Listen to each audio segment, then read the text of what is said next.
Hello la team, j'espère que ça va. Je vais vous parler d'un projet qui a été mis en place par l'Université de technologie de Compiègne.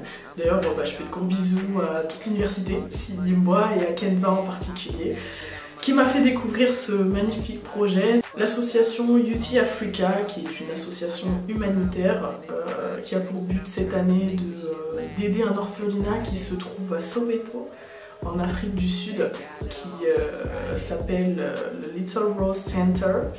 Donc, je vais vous mettre une vidéo qui expliquera sûrement peut-être mieux que moi ce qu'ils font, qui est une très très belle vidéo. Le Little Rose Center, en fait, c'est un centre qui vient en aide aux orphelins, mais pas que, en fait, aux enfants tout simplement. D'ailleurs, il y a une cagnotte Litchi pour toutes les personnes qui souhaitent faire des dons, n'hésitez vraiment pas.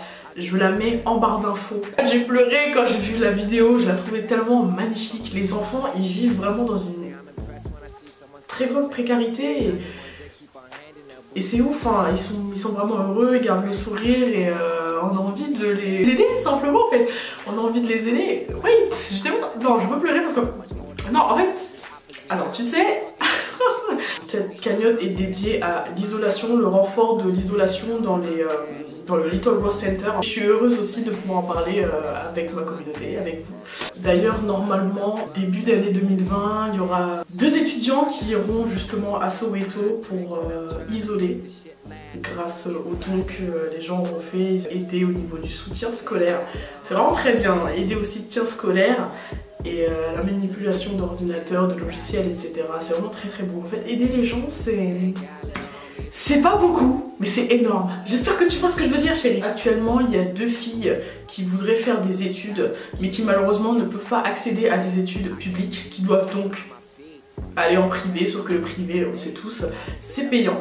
Il y aura sûrement une autre cagnotte qui sera ouverte pour ces filles-là. Il y a une fille qui voudrait devenir infirmière et l'autre professeur. Je trouve que ce sont des métiers magnifiques. En tout cas, n'hésitez pas à suivre, je vous en parlerai sur les réseaux sociaux dans tous les cas, sur Snap et sur Instagram. N'hésitez pas à m'ajouter, je parlerai assez fréquemment du statut, j'essaierai de faire des updates, des mises à jour.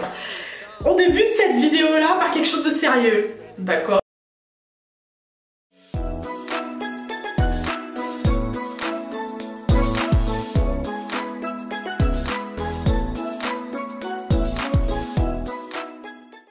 Hello la Precious Team, j'espère que ça va, oui.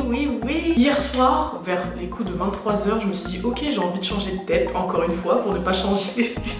Comme vous voyez la Precious Team, mes cheveux ne sont ni lisses ni en mode naturel, ce que vous avez l'habitude de voir. Ils sont boucles détendues, un peu ondulées. J'ai terminé cette cire là, je suis grave dégoûtée parce qu'en fait il y a des parties dans mes cheveux qui sont pas colorées comme j'aurais aimé que ce le soit. Comme dedans il y a de l'eau, mes cheveux ils ont commencé à reprendre leur forme naturelle mais pas totalement. J'aime trop le résultat, vous êtes beaucoup à m'avoir fait des compliments et tout parce que j'ai affiché ça sur Instagram, Snap et tout ça. Et moi-même j'étais choquée, genre je pensais pas que mes cheveux ils pouvaient prendre un entre-deux, mais j'avais jamais testé ça. Donc ce que j'ai fait, c'est quand j'ai vu qu'il y avait des parties qui étaient tout de même restées lisses, j'ai mis du spray, un peu de spray d'eau. Moi j'aime beaucoup, comme vous pouvez voir, vous voyez en fait il y a des parties qui sont plus colorées que d'autres. Ce qui est cool c'est qu'en fait j'ai pas perdu la longueur, mais j'ai tout de même du volume et j'aime beaucoup en fait le résultat. Dites-moi la Precious Team ce que vous en pensez. En ce moment je fais des expérimentations de folie avec mes cheveux, je ne sais pas quelle sera la prochaine étape. Ce qui est chiant par contre c'est qu'en fait la couleur là elle est salissante, tout simplement parce que moi j'avais fait mon bain d'huile. Je me suis dit non, avant de laver mes cheveux, je veux absolument voir ce que ça fait sur cheveux lisses, la coloration. Et au final, maintenant j'ai plus envie de les laver. Il y a plein d'huile dedans et c'est en train de tacher mes vêtements. C'est d'ailleurs pour ça que j'ai mis un pull qui est de la même couleur que mes cheveux. Comme ça, au moins, au pire, si jamais ça se salit, bon bah, il est connu, tu vois ce que je veux dire ou pas? On passe entre les mailles du filet. J'espère que cette vidéo vous aura plu. Je vous fais d'énormes bisous. Et n'hésitez pas à me dire en commentaire si vous avez des recommandations de vidéos, si vous avez des idées à partager. N'hésitez pas à le faire. Je vous fais de gros bisous la team. Mouah.